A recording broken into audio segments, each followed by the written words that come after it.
भाई एक लॉयर कितना कमा सकता है भाई? कमा सकता है? हाँ। कितना पैसा हो सकता है दुनिया में? यूजी ना होती, रेगुलर ना होती तो इतना कॉन्फिडेंस भी ना होता शायद। एकदम ही खतरनाक स्टूडेंट से इंटरेक्ट भी कर पाता लॉ कॉलेज। तुम नहीं होता तो मैं पॉडकास्ट नहीं कर पाता। बिल्कुल बिल्कुल भाई कॉन्फिडेंस जियो नहीं दिया हमें। क्या स्किल्स होते हैं एज अ लॉयर? ओके। आप ड्राफ्ट अच्छे से कर सकते हो, आप अपनी बात ठीक से बता सकते हो किसी को। तुम डिसाइड कर लिया था आपने? भाई 11th में दिमाग में था, पर ऐसा नहीं कि डिसाइड कर लिया हो। अच्छा। डिसाइड तो मैंने तब करा जब मेरा एडमिशन हो गया। भाई कोई भी तेज स्कूटी मत चलाया करो लड़की के चक्कर में। बिल्कुल भाई। हाँ। अरे किसी भी चक्कर में मत चलाया करो भाई। फिर भाई फोन वगैरह लगा- डॉक्टर से क्या बात हुई? वैसे कोचिंग की नीड होती है। कोचिंग की नीड तो यार आप पे है ना, आपको कि आपकी राइटिंग अच्छी होनी चाहिए, सुंदर लिखनी चाहिए। अरे यार तो कौन लिखता है भाई ऑन पेपर? कौन लिखता है आजकल? भी नहीं कर पा, केस भूल गया मैं। हमारे यहाँ पढ़ाई और अटेंडेंस को प्रायोरिटी ज्यादा दी जाती है और देनी भी चाहिए फंडामेंटली। हाँ, क्योंकि उससे साफ था कि as a law student, as a lawyer, as an advocate, जहाँ भी जाओ, जज भी बन जाओ, आपकी पढ़ाई कभी खत्म होगी नहीं। मतलब चार्जशीट बहुत बड़ी बन जाती है। बहुत बड़ी होती है बाकी जितने बड़े आप उतनी बड़ी आपकी चार्जशीट। अच्छा ये भी सही है। जो फर्स्ट जनरेशन और सेकंड जनरेशन लॉयर्स होते हैं उनमें क्या डिफरेंस होता है और क्या क्या मतलब उन पे पहले से बेनिफिट होता है? Siddharth, hello, welcome to unscripted bro. thank you for having me भाई। So I'm Yatharth Singh and I'm a law student from Delhi University Law Faculty. Okay. Here I am in unscripted. भाई आपने law किस मतलब क्या सोच के choose करी? कब से मतलब कब माइंड में आया कि लॉ करनी है? हाँ, तो माइंड में तो देखो, जब तक अभी अगर आप 3 ईयर यूजी वाले हो, जिसने 12th के बाद सीधा बीकॉम, बीए इकोनॉमिक्स वगैरह ऐसा कोई कोर्स करा है, तो मेरे हिसाब से आपके पास प्लेंटी ऑफ टाइम होता है ये सोचने का, जैसे मेरे को भी था। और अब तो हमने जैसा एक पैटर्न देख लिया कि लॉ में ज्यादातर वही बच्चे आते हैं जिन्हें लॉ करना नहीं है। लॉ करना नहीं है? हाँ, जिन्हें क्यों? लॉ करना नहीं है, सिर्फ ऐसे ही कर रहे हैं कि जिन्हें मतलब एक वक्त चाहिए होता है।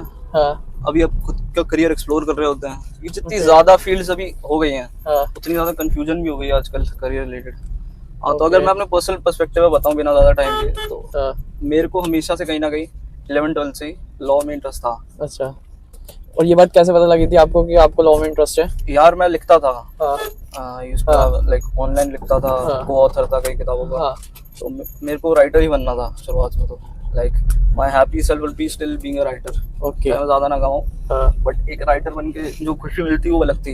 ओके। बट एज हम बड़े हुए दिखा कि राइटिंग में मतलब यूट्यूबर से भी ज्यादा कम पैसा है, मतलब एक फेल्ड यूट्यूबर से एक फेल्ड यूट्यूबर से अच्छा, मैं वैसे यूट्यूबर तो बहुत कमा रहे हैं, एवरेज यूट्यूबर से बहुत कमा रहे हैं। हाँ।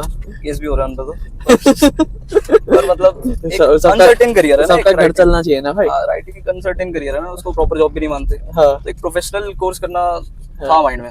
अच्छा। अब कॉमर्स है तो आईआईटी तो कर नहीं सकते, हाँ प्रेशर था, इंडियन मॉब का प्रेशर होता है जेईई देने का। हाँ। मेरे पे नहीं था क्योंकि मैं कॉमर्स का था।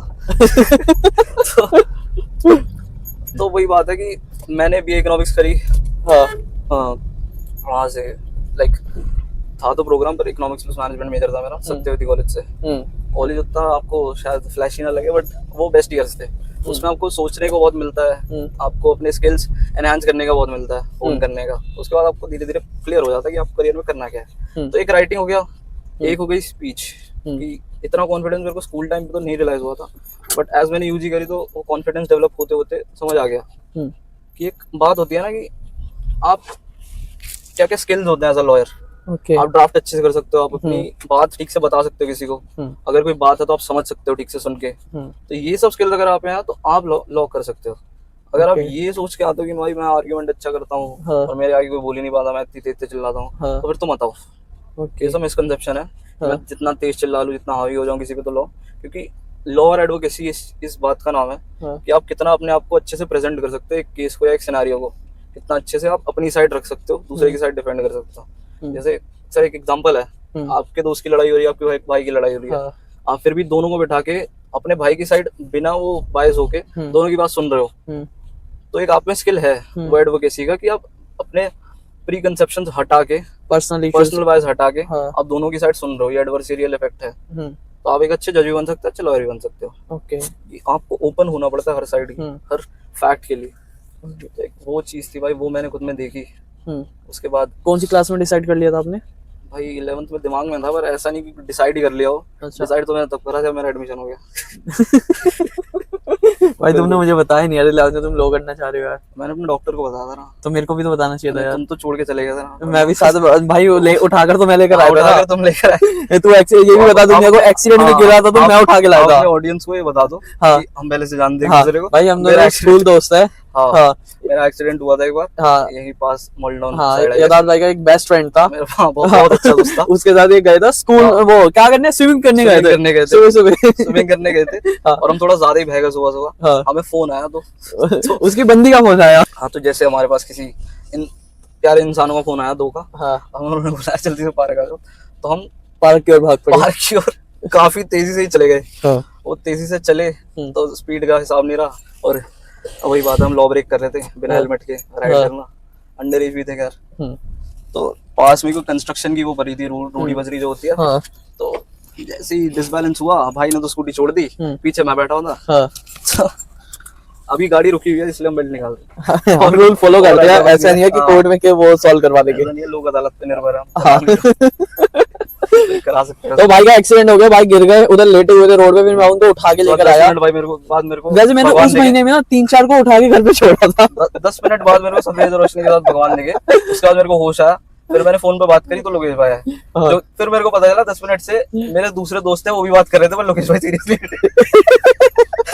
मेरी बात सुनी, फिर वो आए। तो ये बहुत अच्छी बात लगी मुझे लगा भाई मजाक है क्या था। उस महीने में 3-4 बार गिर चुके थे ना। पहले वो एक मेरा भी बेस्ट फ्रेंड था, वो भी गिरा, उसको तो 2 बार छोड़ा था घर पे। नाम नहीं ले रहे किसी भाई लोग बुरा मान जाएंगे, हमारे गिरने की बातें कर रहे हैं। लोग हमारे जुरिसडिक्शन से बाहर चले गए हैं, देश छोड़ चुके हो। देश छोड़, अच्छा हाँ, जिसने आपको गिराया था वो तो देश छोड़ चुका है। नहीं, पर दिल में तो अभी भी है। दिल में है? दिल में है भाई। अच्छा, सारे है भाई स्कूल वाले। और जिससे मिलने पार्क में जा रहे थे वो भी अभी दिल में है या जा चुके हैं? हाँ भाई, हाँ भाई, हाँ भाई, बिल्कुल भाई। कोई भी तेज स्कूटी मत चलाया करो लड़की के चक्कर में। बिल्कुल भाई। अरे किसी भी चक्कर में मत चलाया करो भाई। फिर भाई डॉक्टर से क्या बात हुई? डॉक्टर से ये बात हुई है, डॉक्टर, मेरा सर खुला हुआ था, 3 छेद थे, तो डॉक्टर साहब कर रहे थे, काफी अच्छे डॉक्टर थे वो भी। रिसेंट में उनकी डेथ हो गई। तो मतलब दर्द ना हो पेशेंट को ज्यादा, इसलिए वो कम्युनिकेट करते रहते डॉक्टर से, ट्रिक होती है। तो वो पूछ रहे कि बेटा क्या करना है, मतलब आगे क्या बनना है। तो मैं तो 11th में था, मेरे को क्या पता। मैं सीधा बोल दिया फिर भी लॉ करना है, आगे लॉयर बनना है। अच्छा, वकील बनना है? वो तो बहुत झूठ बोलते हैं बेटा। यही था फर्स्ट इंप्रेशन ही था। उसके बाद मैंने कोई जवाब नहीं दिया, तो मैं चुपचाप इलाज करा गया। तो 3 साल यूजी करी, और यूजी के बाद भी आई थिंक काफी ज्यादा लकी वाली कोइंसिडेंस था, क्योंकि मेरे और एग्जाम्स भी थे। जून में हमारा पेपर था, और 5 जून को आई गेस हुआ था। नोएडा साइड मेरा सेंटर पड़ा सीयूईटी का, पहली बार हुआ था। इनफैक्ट पहले डीयूएलएल भी होता था, तो पहली बार हमारा हुआ था। अच्छा, पहली बार हुआ था सीयूईटी? पहली बार सीयूईटी हुआ था। ओके। तो हमें पता नहीं था कैसी कट ऑफ जाएगी, क्या एक्सपेक्टेशन होगी, पैटर्न वगैरह। अगर जैसे जैसे चलता रहता तो पता होता पिछले साल की कट ऑफ के बेस पे नहीं कट ऑफ निकालते हैं। तो काफी अनसर्टेनिटी थी। मैं पढ़ा था बहुत ही ज्यादा दिन। मेरे साथ के तो खैर अच्छी खासी पढ़ाई करके आए थे, कोचिंग भी ली थी इनफैक्ट काफी, जो ले सके वो लिए। तो प्रिपेयर कैसे कर रहा था? मैं 5 दिन यूट्यूब से पढ़ा। 5 दिन यूट्यूब से? भाई जो बच्चे 3000 नहीं, जो बच्चे सीरियस में प्रिपेयर करना चाहते हैं, वो कैसे करे? भाई देखो, आप जीडीबी नगर जाओगे, आपको काफी सारी जुडिशरी कोचिंग दिखेंगी। उन्हीं के इधर एक मार्क्यू टूल पे वो चल रही होगी, लाइट चल रही होगी, डीयूएलएलबी, एलएलबी कोचिंग, जुडिशरी कोचिंग। तो डीयूएलएलबी अपने आप में मेरे को लगता है, एटलीस्ट जहाँ मैंने देखा दिल्ली और बाहर के भी स्टेट से, हमारे इंडिया से आते हैं, तो डीयूएलएलबी अपने आप में काफी अच्छा खासा कोर्स है भाई। हमारी जो दिल्ली यूनिवर्सिटी है 6 नंबर पे आती है 3 ईयर लॉन्ग पूरी इंडिया में, एनआईआर कराएंगे। तो आपको प्रिपेयर करना है तो जगह तो मिल ही जाएगी, काफी सारी कोचिंग जो ऑफर कर रही हैं। और ना एक जनरल सिलेबस होता है, आप बुक्स लो, वर्बल नॉन वर्बल लो, आरएस अग्रवाल लो, मैथ्स के लिए आप 30 डे वंडर देखो मिलती नहीं है, पर ले लो तो अच्छी आता है, उससे वो ज्यादा कवर। 11th-12th की मैथ्स है आपकी, तो उसको रिवाइज करो, बहुत सही होता है। वैसे कोचिंग की नीड होती है? रीजनिंग लो, कोचिंग की नीड तो यार आप पे है ना, आपको कितना, आप एक बार पिछले साल 1-2 साल के पेपर उठाओ, आपको लग रहा है आप क्रैक कर लोगे तो कर लो, वरना कोचिंग तो देखो यूट्यूब पे भी कोचिंग है। गाइडेंस तो गाइडेंस है ना, कोई आपको लाइव पढ़ाएगा, कोई ऑनलाइन पढ़ाएगा। जब से कोरोना आया मेरे को तो ऑनलाइन ऑफलाइन में मजा नहीं आया। अच्छा। मैं तो इतना बिगड़ गया, मतलब मेरे को स्क्रीन जब तक नहीं है तब तक पढ़ाई करने का मूड ही नहीं होता मेरा। अच्छा, है ना, एक आपको अपना एनवायरनमेंट मिल जाता है। हाँ, मेरी नॉन्स में भी जितनों ने क्लियर करा है ना, और जितने लोग स्कूल में है, वो सारे बिना कोचिंग वाले ही थे। बिल्कुल, और हार्ड नहीं होता है, और मोस्टली उन्हें मजे मजे में पेपर दे दिए थे। वही बात है कि अगर ये बहुत मोटिवेशनल वाले लोग बोलते होंगे जिन्होंने काफी जिंदगी में कर लिया, और मैं भी सेम बात बोलता हूँ, अगर मैं कर सकता हूँ आप भी कर सकते हो। मैं तो 5 दिन पढ़ के गया था, 5 दिन में दूसरे पेपर के लिए पढ़ रहा था। मैं यूट्यूब वीडियो देख के गया था, बात था उसमें भी क्लियर हो गया। क्योंकि एक सबसे बड़ा फैक्टर था हमारे यहाँ कि हमारे टाइम पे कट ऑफ कम गई थी, मतलब जितनी हाई जाती है उतनी हाई नहीं गई थी। हाई तो गई थी, क्योंकि हाई लोग क्या जिनका नहीं हुआ उनके लिए तो काफी हाई होगी, उनके लिए तो 1 नंबर से भी जो रहेगा उनके लिए हाई होगी, बट जितना मैं एक्सपेक्ट कर रहा था उतनी हाई नहीं गई थी। दूसरी बात, मेरा एक पेस था, मेरी पीस थी माइंड में कि मेरे प्लान बी भी था अच्छा, प्लान भी था, लॉ के रिगार्डिंग ही था। मेरे को ये था ड्रॉप ईयर भी लेना पड़ा तो कोई दिक्कत नहीं है। और आज भी लाइक मैं नहीं हल्की से हाई कर रहा हूँ। अच्छा अच्छा, हाँ, मैं अपनी क्लास में लाइक अपने बैच में हाँ, वन ऑफ द यंगेस्ट हूँ कि 22 साल में कोई नहीं आया लॉ करने। अच्छा, 21 मैं 21 का था जब 20 का था इनफैक्ट जब हाँ। एडमिशन हुआ 20 साल का था। तो 20 साल में कोई नहीं आया था लॉ करने। अभी भी आई एम द यंगेस्ट क्योंकि एवरेज उम्र ही 24-25 है। ओके तो आपको दिख जाएंगे वहाँ पे। भाई, जो वैसे बच्चे चूज करना चाहे लो, पहले वो खुद में मतलब क्या स्किल्स देखे कि एक मतलब सिर्फ स्किल्स क्या क्या देखे और क्या चेक पॉइंट्स। भाई इंग्लिश और कम्युनिकेशन अच्छी होनी चाहिए आपकी। अच्छा, आपकी राइटिंग अच्छी होनी चाहिए, सुंदर लिखनी चाहिए। अरे यार तो कौन लिखता है भाई ऑन पेपर, कौन लिखता है आजकल? अच्छा, मतलब ऐसे ड्राफ्टिंग वगैरह, हाँ, ऑफिशियल राइटिंग अच्छी होनी चाहिए। अच्छा, आपने जब वो लेटर हाँ, लिखे आपने सविनय निवेदन, हाँ, हाँ, वो अच्छे लिखते हो यार वो तो चीटिंग कराता मैंने आप में से। चीटिंग करने की भी आदत थोड़ी सी है। चीटिंग में अगर अच्छे तो भी बन सकते हो। मतलब दूसरों के केसेस पढ़ के उनमें से सीख के। वो तो होता है यार, हाँ। ड्राफ्टिंग बाहर से भी करा लेते हैं भाई ऑब्वियसली। अच्छा, जब आप सीनियर हो जाते हो तो कोई ड्राफ्ट करते भी नहीं मेरे हिसाब से। अच्छा, इंटर्न से करा लेते तो सब हो जाता है। हाँ, आप एक बार बट रिव्यू शुरू में ड्राफ्ट करना पड़ता है बहुत। भाई स्किल नहीं आएंगे तो आप इंटर्न रखने लायक नहीं होंगे ना। हाँ, अगर आप 30 किलोमीटर नहीं भाग सकते तो कोच बनोगे ही नहीं। हाँ, तो आप कैसे बोलोगे अपने सामने अपने स्टूडेंट्स को कि 40 किलोमीटर भाग, हाँ, जब आपके खुद में दम नहीं है। शुरुआत तो भाई आप शुरुआत का पूछ रहे हो, शुरुआत भी क्या, आप तो लॉ स्कूल में एंट्री का पूछ रहे हो। काफी चीजें होनी चाहिए। ओके, मैंने बोला ना, सीधा ये मत देख के आओ बहस होती है होता है जो आपके मिसकंसेप्शन है सारे के सारे, वहम है जो डाल रखे हैं। बहस में अच्छा तो लॉयर बन जाओ, झूठ बोलते लॉयर बन जाओ, रिसीव कर ले तो लॉयर बन जाओ, ऐसा कुछ नहीं है। इसमें ये होता है आपकी एक तो ड्राफ्टिंग अच्छी होनी चाहिए। ड्राफ्टिंग का कुछ नहीं होता, डी भी नहीं पता होता किसी को। अगर आपको लिखने की अकल है, लिखते अच्छा हो, प्यारा अच्छा लिखते हो, कुछ भी अपने थॉट सही से कम्युनिकेट कर लेते हो, अपनी साइड सही से प्रेजेंट कर लेते हो, अपने एक थॉट पे आप अड़े रहते हो। उसमें भी सबसे जरूरी सबसे अच्छी चीज जो मैंने लॉ स्कूल जाके सीखी वो है जब हम केस पढ़ते हैं या फिर हम केस कोट करते हैं, रेशियो लिखते हैं फिर कैसे, तो एक होता है इशू अंडर कंसिडरेशन। सबसे जरूरी होता है कि अगर किसी रेप केस पे बात हो रही है, रेप केस का एग्जांपल, अगर किसी रेप केस पे बात हो रही है कि एक इंसान ने एक महिला का रेप करा, तो अगर कोर्ट में जज के आगे ये गया है कि हमें ये देखना है इशू जो है एक इंसान पे हम रेप का केस चला सकते हैं या नहीं बिना सरकार के सैंक्शन के या नहीं। इसका मैं एग्जांपल दे सकता हूँ कि जो भी गवर्नमेंट सर्वेंट्स होते हैं उनके अरेस्ट या उनके पहले हमें सैंक्शन लेना पड़ता है। सैंक्शन लेना पड़ता है इन्वेस्टिगेशन में। सैंक्शन मतलब एक तरह से परमिशन। अच्छा, कोर्ट से हाँ। ओके, और नॉर्मली नहीं लेना पड़ता, और एग्जाम के लिए नहीं लेना पड़ता। ओके, बट एक तरह से ये इम्यूनिटी भी कह लो या कुछ भी, हाँ, कई जगह डिफर भी कर सकती है, बट यह होता है। ओके, तो अगर केस ये है ना कि हमें ये पता लगाना है, 3 जज बेंच बैठी है, हमें ये पता लगाना है कि इन्होंने इन पे रेप केस चल सकता है या नहीं, और उसमें एक्विट हो जाते हैं, तो इसका मतलब ये नहीं रेप से एक्विट हो गए, इसका मतलब ये है कि इन पे रेप केस नहीं चल सकता बिना परमिशन के, तो उस चीज से एक्विट हो गए। कई लोग ये समझ लेंगे लेमैन कि हाँ जुडिशरी ने तो ये कर दिया, वो कर दिया। उन 3 जजों का काम ही नहीं है ये सोचना कि उन्होंने रेप करा है या नहीं करा है, फैक्ट क्या है या क्या। उनका काम बस ये है ये देखना कि अभी इशू क्या है और इस इशू पे हमें क्या समझना, क्या क्या हमारे सामने पड़ा, क्या क्या सबूत है हमारे सामने, क्या क्या केस बन रहा है, क्या क्या कंटेंशन है और क्या हम फैसला ले सकते हैं, ये है। तो अगर आपको इशू से नहीं भटकते आप, क्योंकि अभी हम 4 बार कॉन्वर्सेशन कर रहे हैं, हम कहीं इधर निकल जाएंगे इधर निकल जाएंगे, पर इशू पे जो अड़ा रहे, अगर आप शुरुआत से अगर अपनी कॉन्वर्सेशन या आर्ग्यूमेंट्स में इशू पे रहते हो और आप अगर इतने स्ट्रांग हो अपने वर्बल कम्युनिकेशन में, अपना कंटेंशन बताने में, तो आई थिंक आप लॉ में अच्छा कर सकते हो। बाकी पूरा इंटरेस्ट है भाई, इंटरेस्ट हो लॉ में, कोई भी बैरियर नहीं है। आप साइंस से हो तो लॉ कर सकते हो, आप कॉमर्स से तो लॉ कर सकते हो, आर्ट्स से हो तो आइडियली आप लॉ कर ही सकते हो। तो बस ये बात है। तू एक और एकेडमिक्स रिलेटेड जाए हम, तो भाई जिनको थ्योरी पढ़ने में मजा आता है, क्योंकि अगर आपको ये लग रहा है आपकी मैथ्स अच्छी है, ये अच्छी है, तो भाई मैथ्स और उस पे जो डिपेंड रहता है ना प्रैक्टिकल पे पास होने के लिए, वो तो बहुत ही ज्यादा स्ट्रगल करेंगे लॉ में। लॉ पूरा थ्योरी है, हद से ज्यादा थ्योरी है। एक आधा न्यूमेरिकल मिल भी जाएगा तो मिल जाए, एक आधा भी कैसा मिलेगा, एक आधा न्यूमेरिकल होता है सक्सेशन का। अच्छा, फैमिली लॉ का पूरा चार्ट बनता है, फैमिली चार्ट बनता है। अच्छा अच्छा, जैसे कि मेरे को याद है मेरा फैमिली लॉ 2 का पेपर हुआ था, और मेरी हिस्ट्री है भाई। अगर मैं किसी एग्जाम के लिए सिर्फ 2-4 घंटे पढ़ के भी गया हूँ तो शायद मैं उसमें 50-60 से ऊपर ले आऊँ 100 में से। बट अगर मैं फैमिली लॉ के लिए 3 दिन भी पढ़ा हूँ तो भी मेरे 50 से ऊपर तक आ सकते हैं। नहीं आएंगे फैमिली लॉ मेरा मतलब लोगों को इजी लगता है, मेरे को नहीं लगता। अच्छा, पर्सनली पता नहीं, तुम्हारी अकाउंट्स वो थी ना थोड़ी, अकाउंट्स की बात नहीं है भाई। न्यूमेरिकल एक ही आया था। अच्छा, उस न्यूमेरिकल को मैंने इतना प्रैक्टिस करा ना, थ्योरी नहीं कर पाया, केस भूल गया मैं। और वो न्यूमेरिकल भी गलत करा आएगा। और फैमिली लॉ 1 में तो पूरा थ्योरी था, हाँ। उसमें भी खराब कर। तो वो कुछ है भाई, वो फुल डे हमारा, वो तो क्या ठीक कर लेंगे, इम्प्रूव कर लेंगे। ओके। बट या एक आधा थ्योरी और एक लॉ स्कूल के बच्चे का दिन कैसा रहता है?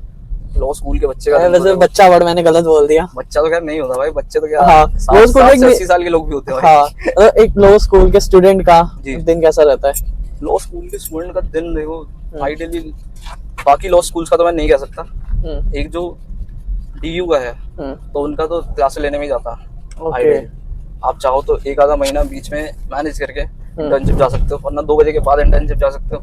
और 2 बजे के बाद लोग प्रेफर ही नहीं करते क्योंकि ज्यादा काम होता नहीं कोर्ट में, ऐसा लगता है कि ज्यादा काम होगा नहीं, जो हमें सीखने मिले वो वाले पर्सपेक्टिव। तो यार क्लासें बहुत होती है, हमारा अटेंडेंस का एक लिमिट होती है जो हमें मेंटेन करके रखनी पड़ती है, वरना हम डिटेन हो जाते हैं। तो यार क्लास लेने में जाता है, सुबह आओ क्लास लो।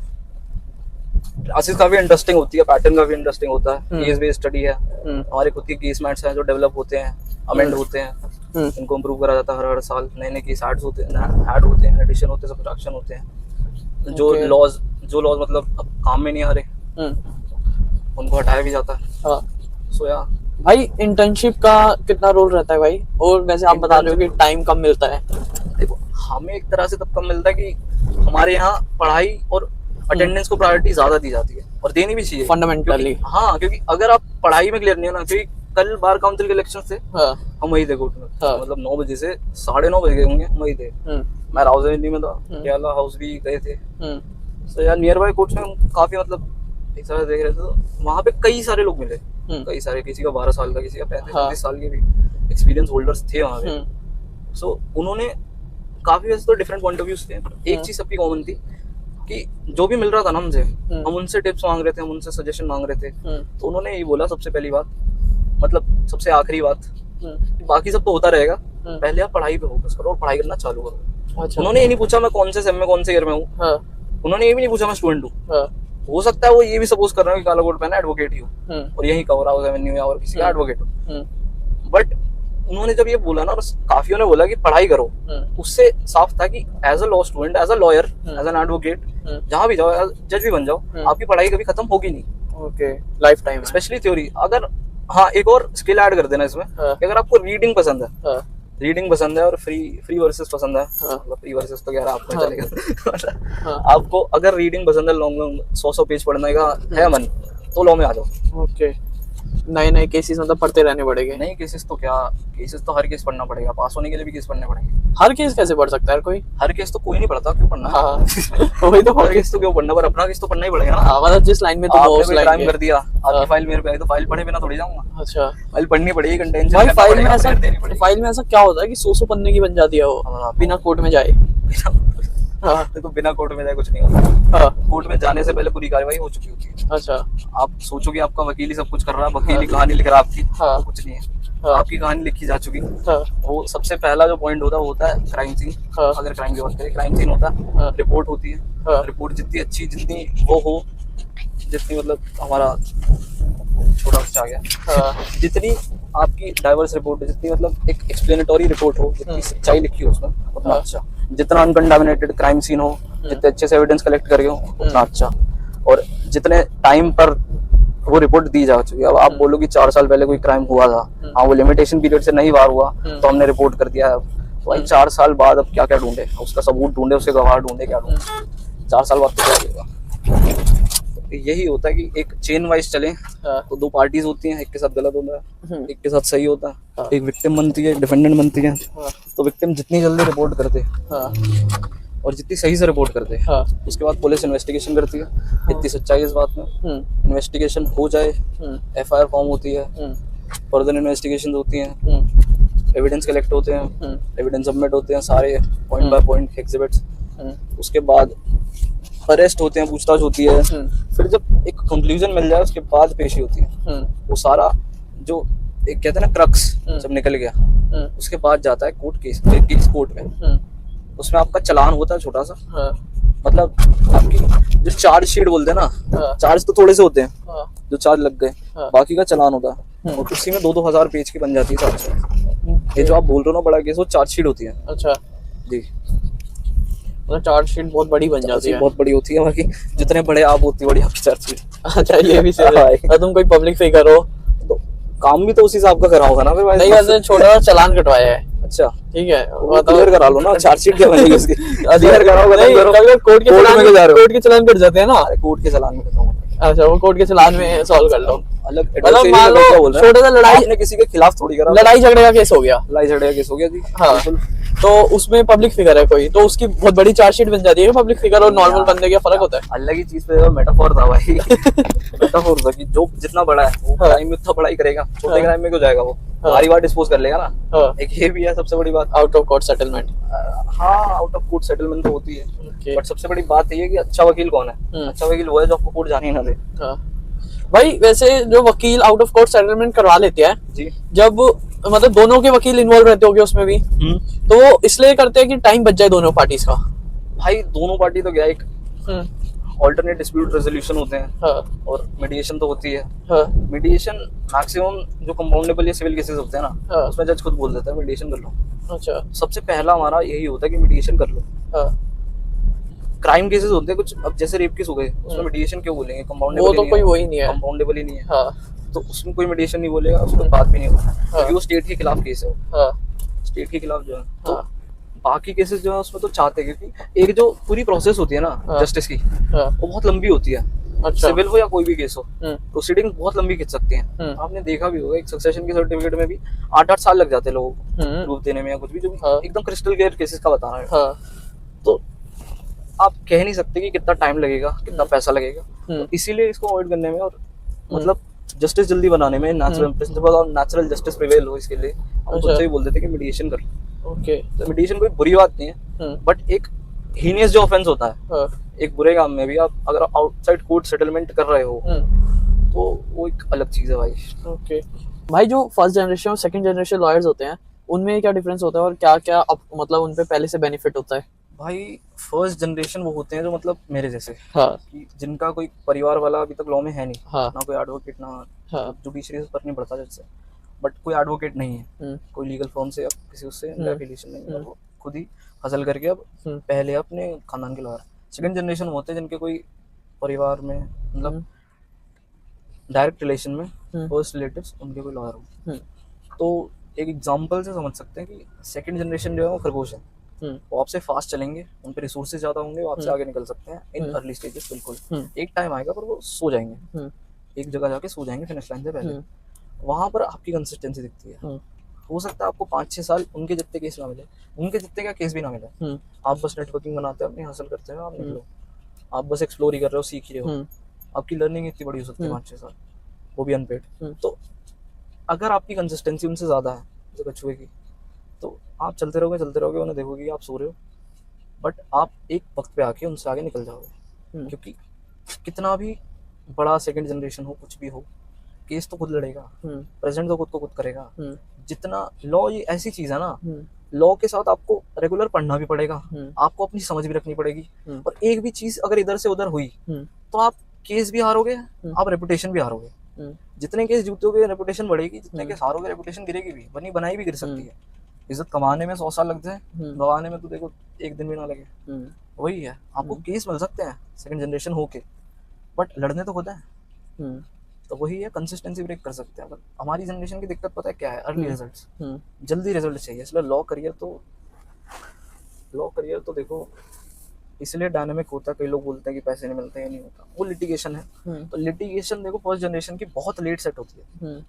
कल भी मैं जैसे कोर्ट में था, तो सब ने यही बोला कि 5-6 साल तो आपको समझने में लग जाएंगे कोर्ट में हो क्या रहा, केस तो दूर की बात, 50-60 हज़ार रुपए की अगर आपको एक्टिव इनकम बनानी है ना, 5-6 साल कहीं नहीं गए, लॉ स्कूल के बाद भी, एडवोकेट बनने के बाद भी, जबकि आपके माँ बाप के पैसे आप पे लगे, हो सकता है आपको घर चलाना हो सकता है आपकी फाइनेंशियल कंडीशन इतनी ना ठीक होगी आप घर से पैसा ले सको, बट करना पड़ेगा अगर करना है। लॉन्ग टर्म में भाई इससे ज्यादा पैसा किसी और प्रोफेशन में है नहीं, इतना और कोई प्रोफेशन पैसा देगा नहीं आपको जितना मिलेगा। एक ही दिन के 50-50, 60-60 हज़ार बन सकते हैं अगर आप एक बार खुद को प्रूव और एस्टैब्लिश करो।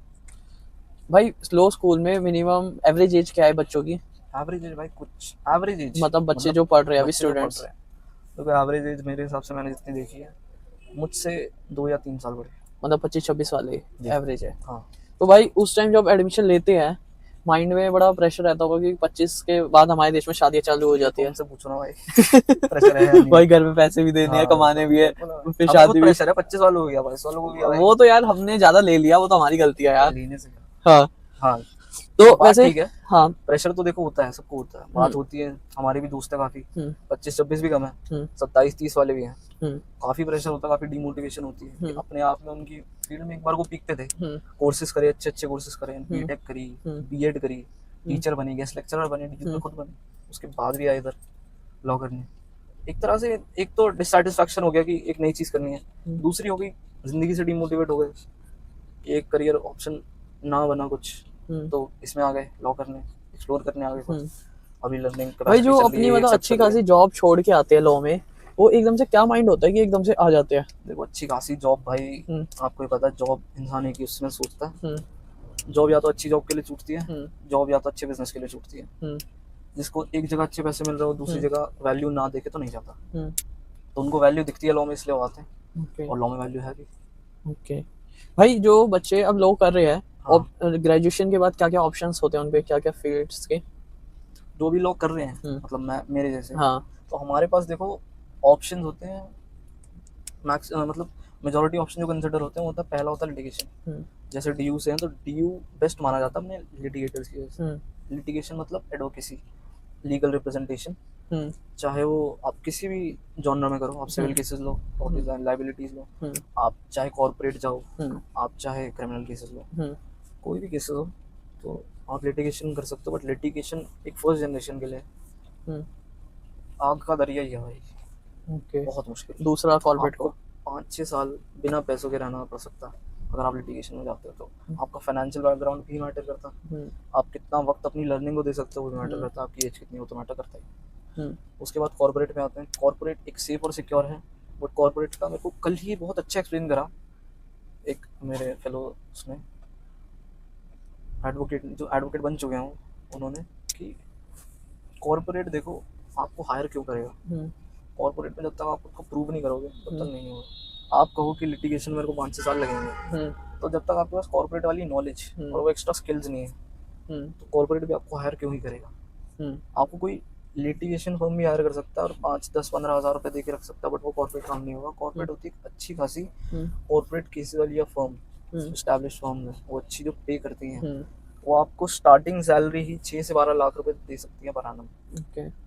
तो एक सॉर्टेड करियर है, स्पेशली वो जो शुरुआत करेंगे, मतलब ग्रेजुएशन के बाद ही जो पैसा कमाना और अपने घर को सपोर्ट करना चालू करना चाहते हैं। बट कॉर्पोरेट एक जॉब क्रैक करना थोड़ा हार्ड है, तो उसके लिए आप अगर सोच रहे हो, साथ ही साथ अपनी सीजी पे इम्प्रूव करो, अपने स्किल्स इम्प्रूव करो, जो भी कॉर्पोरेट को चाहिए होता है, IPR, M&A, पीट बैटमेंट्स वगैरह, सब कुछ आप अपने टिप्स पे होना चाहिए, वो नॉलेज आपके पास होनी चाहिए, और प्रैक्टिकल एक्सपीरियंस तो कहीं ना कहीं तो होना चाहिए आपके इंटर्नशिप्स में, जो वो वहाँ पे नजर आए टेबल पे।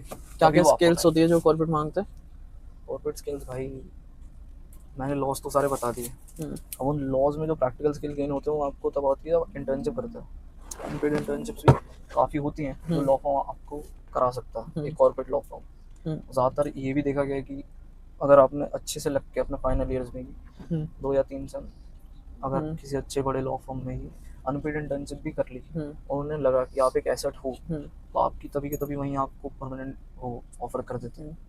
अटेंडेंस का क्या सीन रहता है भाई लॉ स्कूल में? डीयू में अटेंडेंस का भाई देखो ऐसा सीन है कि बाकी से बहुत ज्यादा है। हमने तो गौरव तनेजा भी भाई डिटेन कर रखा मेरे ही कॉलेज में, तो हमारे flying beast Delhi university law faculty में हमारे टीचर्स के काफ़ी अच्छे स्टूडेंट थे उनका, बिग शाउट आउट भाई, काफ़ी याद करते हैं उन्होंने हमारे टीचर्स जहाँ पढ़ाते हैं, तो उनको भी डिटेन कर रखा हमने। वो पॉडकास्ट में जाके भी काफ़ी बताते हैं कि दिल्ली यूनिवर्सिटी में अटेंडेंस का बहुत गंदा सीन है।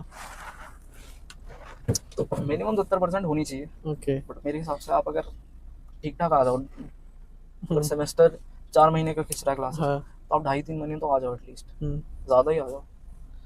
अगर सिक्योर साइड पे रहना है, रिस्क मत लो, और टीचर से प्लीज़ बात कर लो, और इंटर्नशिप वगैरह भी कर ले हो तो प्लीज़ मेंशन कर दो कि रीजंस मेडिकल या और कोई रीजन। ओके भाई, ड्यू से लॉ करने में और बाकी कॉलेजेस से करने में क्या कुछ डिफरेंस है?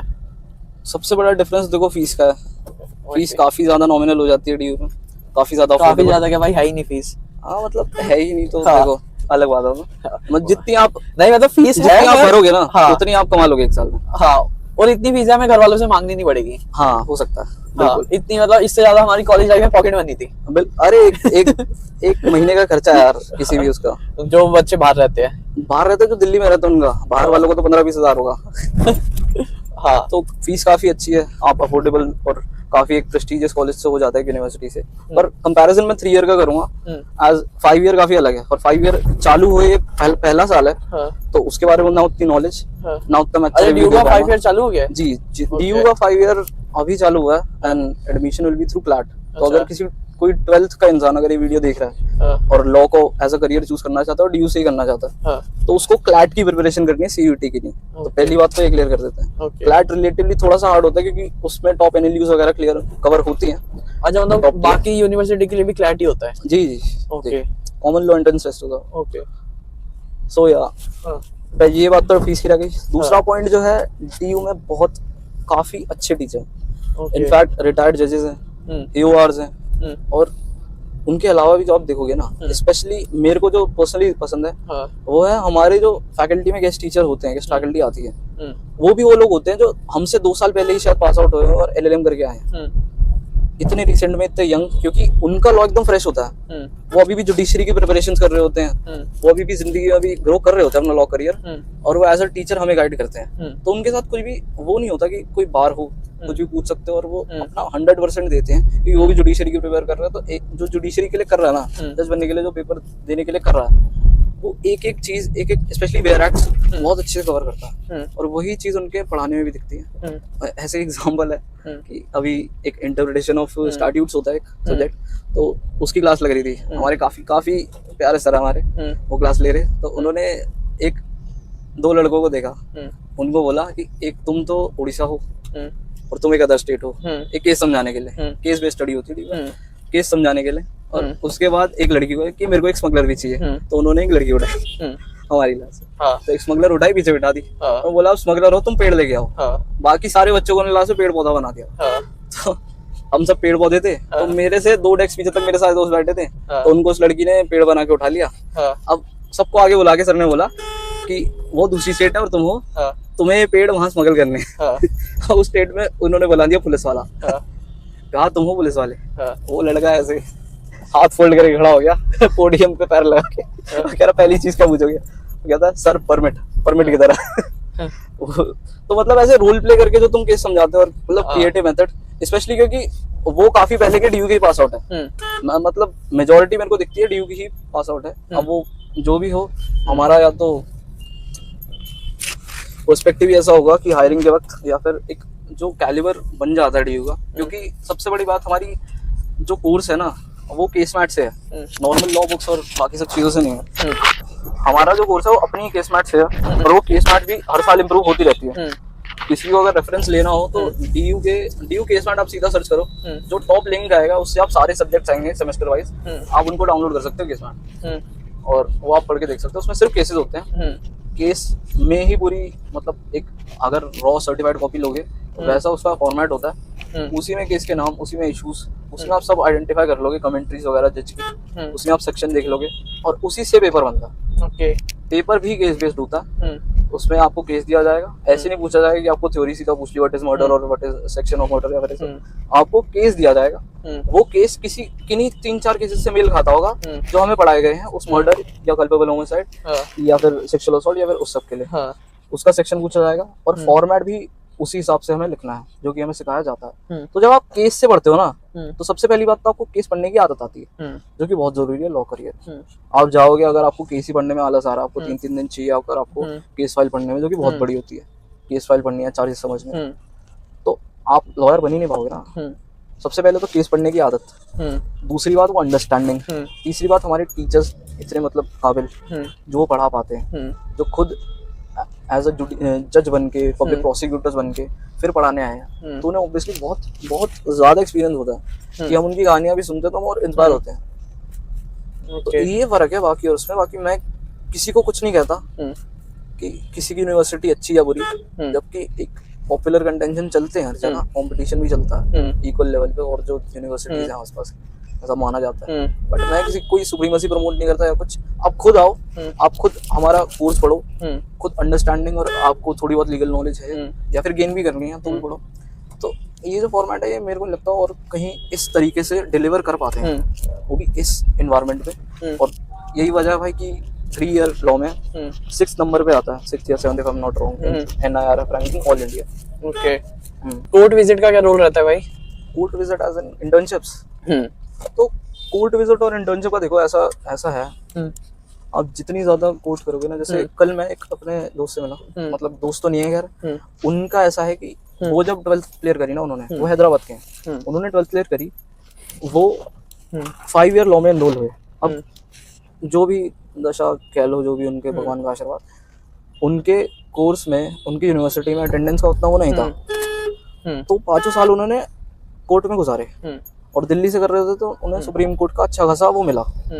दिल्ली से करने का एक बहुत बड़ा फायदा होता है, एक्सपीरियंस मिला, पोको अच्छा स्पेक्ट्रम मिला कोर्ट का, जिससे उनका इंटरेस्ट वहीं का बना। 5 साल उन्होंने एज अ स्टूडेंट वहां बिताए कोर्ट विजिट में, ऑब्वियसली अनपेड। उसके बाद जब वो एडवोकेट बने, ऐसा नहीं था कि वो एकदम से 60-70 हजार कमा रहे थे, बहुत स्ट्रगल होती, उनकी नहीं भी करी। अब उनको 10 साल हो चुके, 10 साल का ब्रेकडाउन करे तो 5-6 साल उन्होंने गुजारे इंडिया के हर कोर्ट में। उन्होंने बोला कि SLP डालनी है, मेल थ्रू डालो, ये करो, कि मैं इतना हूँ। उन्होंने नेटवर्क बनाया, उन्होंने बताया, कम्युनिकेट करा कि वो क्या है, वो क्या कर रहे हैं, हर कोर्ट में कनेक्शन बनाए। सबसे बड़ी बात कनेक्शन बनाए, ताकि किसी को पता तो हो कि अगर यथार्थ सिंह है, यथार्थ सिंह इस फील्ड में अच्छा कर रहा है तो कैसे कर रहा है, अगर इतने केस सॉल्व कर रहे हैं, केस जीते हैं, कैसे जीते हैं। वो कम्युनिकेशन करी, नेटवर्क बनाए और वकीलों से और कोर्ट्स में। उसके बाद अब उन्हें 10 साल पूरे हो चुके हैं, 2014 के बाद 10 साल, मतलब वो जब 12th में थे उसके बाद 15 साल उन्हें हो चुके। अब वो सुप्रीम कोर्ट के एस्टैब्लिश्ड लॉयर हैं, रजिस्टर्ड हैं वहाँ पे सुप्रीम कोर्ट बार एसोसिएशन, और काफी अच्छा भी कमा रहे हैं। कितना कमा रहे हैं मैं नहीं बता पाऊंगा, अच्छा कमा रहे हैं। भाई एक लॉयर कितना कमा सकता है भाई? कमा सकता है, कितना पैसा हो सकता है दुनिया में उतने क्राइम भी तो होने चाहिए। हाँ, तो क्राइम देखो, पैसा इतना कमा सकता है कि मनी लॉन्ड्रिंग खुद भी कर सकता है PML खुद पे लग सकता है, इतना कमा सकता है भाई। बट ये उनका है कि एक देखो मिसकंसेप्शन है कि लॉयर बहुत सारे हो गए दुनिया में, मतलब इंडिया में, दुनिया के तो क्या बात है, दुनिया में किसे। बट लॉयर जितने मर्जी हो जाए, आपको ये देखना है कि लर्नेड कितने हैं, वेटरन कितने हैं, कितने लोग फोड़ पा रहे हैं। लिटिगेशन है, सबसे पहले तो फील्ड चूज करो किसमें जाना, वरना इधर उधर पिंग पोंग होते रहोगे, कोई फायदा नहीं रहेगा। फील्ड चूज करो, उसमें जाओ, क्योंकि अभी तक पर्सनली मैंने भी नहीं करी, मेरे साथ वालों ने भी नहीं करी, बट हम कोशिश कर रहे हैं, जितना हम भी सीख रहे हैं। और जितना हमने सुना है, 5-6 साल सीखने में ही निकल जाएंगे, आगे के भी, एडवोकेट बनने के भी। अगर कोई ये पॉडकास्ट के बाद DM करने वाला ना, भाई कितना कमा रहे हो, आगे 3-4 साल में, तो मत करना भाई, मैं अप्लाई नहीं करूंगा, कर ही नहीं पाऊंगा, या फिर क्या पता नया पॉडकास्ट अगले साल हो। भाई मतलब ग्रेजुएशन होने के बाद तो सैलरी एक्सपेक्टेशन 0 कहाँ लग रहे हो भाई, वो बात है ना, कॉर्पोरेट में लग रहे हो तो क्या पता 6 से 12 लाख रुपए कमा रहे हो साल के, अच्छा ज्यादा कमा रहे हो इनफैक्ट। कहाँ लग रहे हो, जुडिशरी क्लियर कर रहे हो, फिर भी तो सैलरी बनेगी, पब्लिक प्रोसिक्यूटर बन रहे हो तब भी तो बनेगी। अगर लिटिगेशन कर रहे हो, लिटिगेशन में तो नहीं। ओके, जब तक तुम्हारा खुद का फर्म नहीं है तो तुम सेकंड जनरेशन नहीं हो, जब तक पापा पैसे नहीं दे रहे, तुम्हारे भाई पैसे नहीं दे रहे तुम्हारे, तब तक तो थोड़ा हार्ड टू बिलीव है कि एकदम से ही तुम कमाने लग जाओ। बट ये भी हो सकता है 1 साल की मेहनत हो, 1 साल की तपस्या हो, उसी में आप इतनी जगह दिख जाओ। क्योंकि कल मेरे को कल सुप्रीम कोर्ट बार इलेक्शन से, मतलब सुप्रीम कोर्ट नहीं, कल डिस्ट्रिक्ट और हाई कोर्ट के बार इलेक्शन से, तो हम थे राउस एवेन्यू कोर्ट से, बहुत ही अच्छे सर थे, वो खुद मिले हमसे, उनको 12-13 साल हो चुके उसे। तो उन्होंने हमें ये बोला कि आपका प्रेजेंस मैटर करता है। मतलब अगर हम दोनों एक पार्टी में मिल जाए ना, तो आप मेरे को ऐसे बोल दो कि भाई तुम यहाँ भी हो, तुम हर जगह ही रहते हो यार, ऐसे हो जाए, इतना रहना तुम्हें हर जगह। अच्छा, पैसा मैटर नहीं करता, कुछ मैटर नहीं करता, आपको हर जगह प्रेजेंट होना अपने स्टार्टिंग ईयर्स में, हर जगह। और जो काम मिल जाए ना वो करना, जो काम मिल जाए उससे होगा डिसाइड। अब मैं कहूँ कि मेरे को कॉर्पोरेट ही जाना और मैं कॉर्पोरेट ही करूंगा, तो एक सही है भाई, मैं प्लान बना रहा हूँ वो सही है, बट ऐसा नहीं है कि मेरे हिसाब से हो ही जाएगा। उसके बाद मैं लिटिगेशन जाऊं और फिर मैं कहूँ कि यार सिर्फ प्रॉपर्टी केस ही करूंगा, नहीं आया तो नहीं करूंगा, ये थोड़ी है यार। सिविल अगर प्रॉपर्टी है प्रॉपर्टी आएंगे, अगर अलग कुछ है तो अलग आएंगे, क्रिमिनल है तो क्रिमिनल आएंगे, जो आए वो करने हैं मेरे को कर। उसी से मैं डेवलप करूंगा कि मैं बेस्ट क्या कर रहा हूँ और मेरा बन किस में रहा है क्लाइंटेल, वो होगा।